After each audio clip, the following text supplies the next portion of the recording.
Hey guys, JLB Zombie here and welcome back to another video. So I'm going to be continuing with my Universal monster movie reviews, and this is The Wolfman.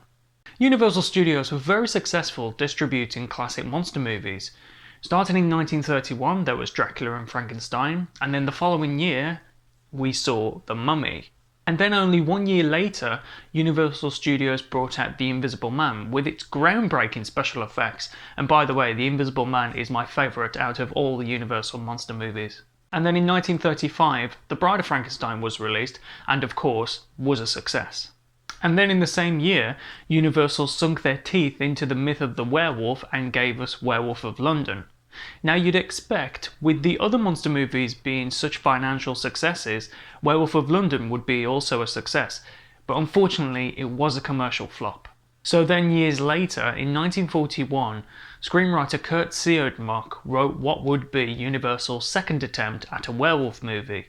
That movie would star Lon Chaney Jr., son of Lon Chaney, the man of 1,000 faces, who brought to life some of cinema's most iconic movie monsters. His son got the chance to bring to life the most famous and recognisable werewolf to ever appear on film.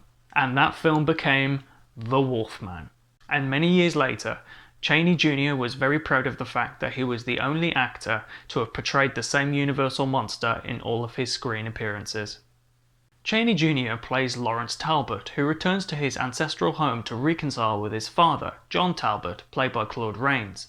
During his visit, he meets a woman named Gwen in an antique shop.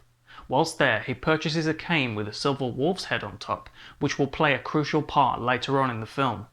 One night, Lawrence gets attacked and bitten by a wolf after attempting to save Gwen's friend. He manages to kill the beast, but soon learns the truth that when the moon is full, he will become a wolf and begin his killing spree.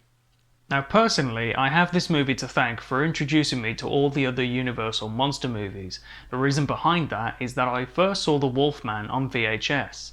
Before the movie began, a promo appeared and would show all the other Universal monster pictures released on video.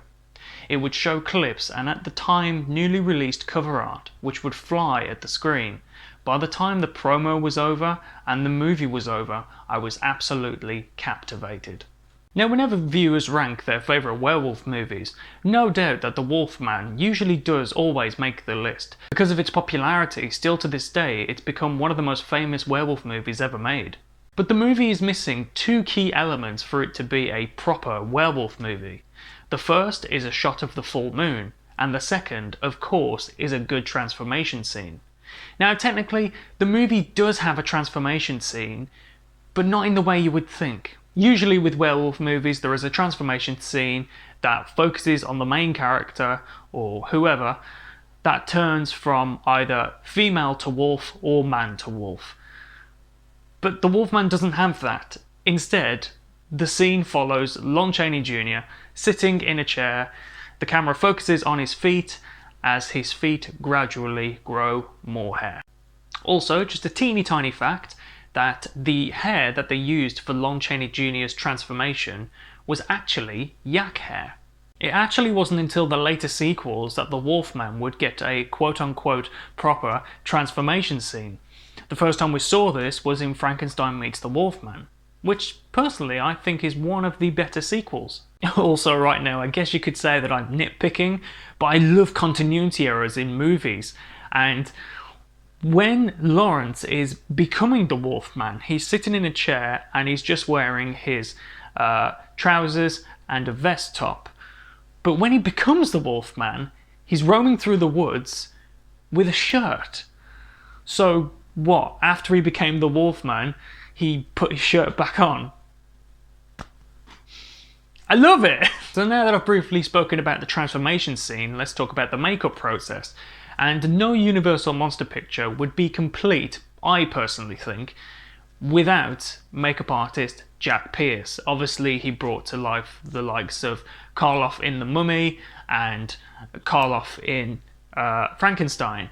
So of course he was brought on board to do the makeup for Lon Chaney Jr. in The Wolfman. And it's been said that Jack Pierce and Lon Chaney didn't see eye to eye with each other, like they would come to blows with each other. But I'm not so sure if any of that's true.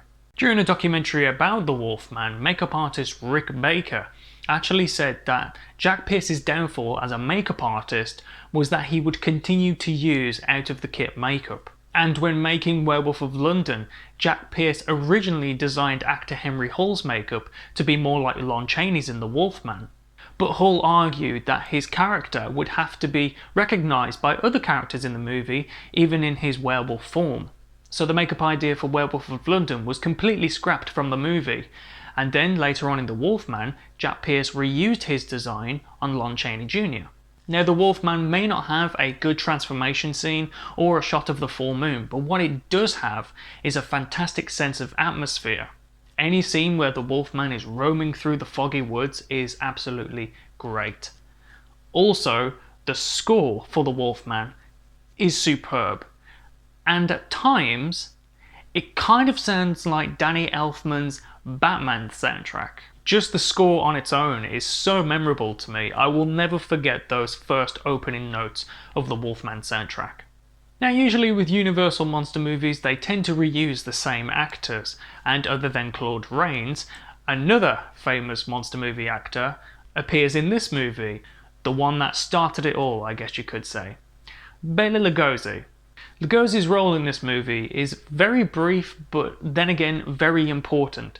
He plays a gypsy named Bela. It's as if that they couldn't think of a name for his character, so it's just like, yeah, Bela, that'll do. Anyway, he plays a gypsy named Bela, who we later find out is the wolf that attacked Lawrence. The audience discovers this when Lawrence goes to see a character named Meliva, who's a fortune teller, played by Maria Ouspenskaya.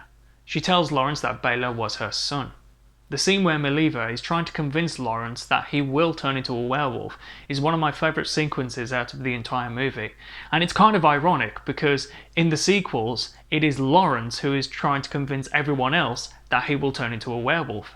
And going back onto Universal reusing the same actors in their movies, Maria Ouspenskaya later returned in Frankenstein Meets the Wolfman as the same character. Upon its release, unlike Werewolf of London, The Wolfman was a success. Now before I move on, I do kind of have to say that I really like Werewolf of London. The scene where Henry Hall is passing the pillars and he gradually becomes the werewolf is superb for the time that it was released. It's a great shot to look at. Some people may say that the story is a little bit slow, but personally, I really enjoy Werewolf of London. The Wolfman spawned many sequels, but never a sequel to revolve around Lawrence Talbot as the Wolfman himself. Instead, the sequels would star other monsters, such as Frankenstein's monster and Dracula. After many struggles, finally in 2010, a remake was released, starring Benicio del Toro, Emily Blunt, Hugo Weaving, and Anthony Hopkins. The plot remains relatively the same, but with a few changes, and to be honest, quite a good plot twist which was never used in the original movie. Because the movie was released in 2010, you can expect to see a proper transformation scene, achieved by Rick Baker, who's most famous for the transformation scene in An American Werewolf in London. Also, the film does have its fair share of gory killings, and overall, it's actually quite a good remake. But here are my final words on the original 1941 movie. Overall, the movie has gone on to become one of the most famous and important werewolf movies ever to be released. Certainly, in my opinion, the best era for the Universal monsters was the 1930s. The monster movies that came after that really didn't shine except for the Wolfman. The character is now a part of the essential Universal monsters. Lon Chaney Jr. in this film is superb, and I'm sure his father would be very proud. Even though the film doesn't have a proper transformation scene, it is still remembered by monster fans. The Wolfman is a classic monster movie and features the most recognisable looking werewolf to have ever appeared in cinema, and it will remain that way for many years to come. So guys, that wraps up my review of The Wolfman. I really hope you guys enjoyed the video, and if you did, give the video a like, I'd really appreciate it. Also, put some comments in the comment section of what you thought of the movie and what you thought of my review. To stay notified on my channel, click the notification bell down below so you get notified when I upload future content. And the next movie that I will review for the Universal Monster movies will be the first colour Universal Monster movie, and that's the Phantom of the Opera, and I'm really looking forward to that one, so I hope you can join me for that review. So all that's left to say is, hope you enjoyed the video, and as always, take care.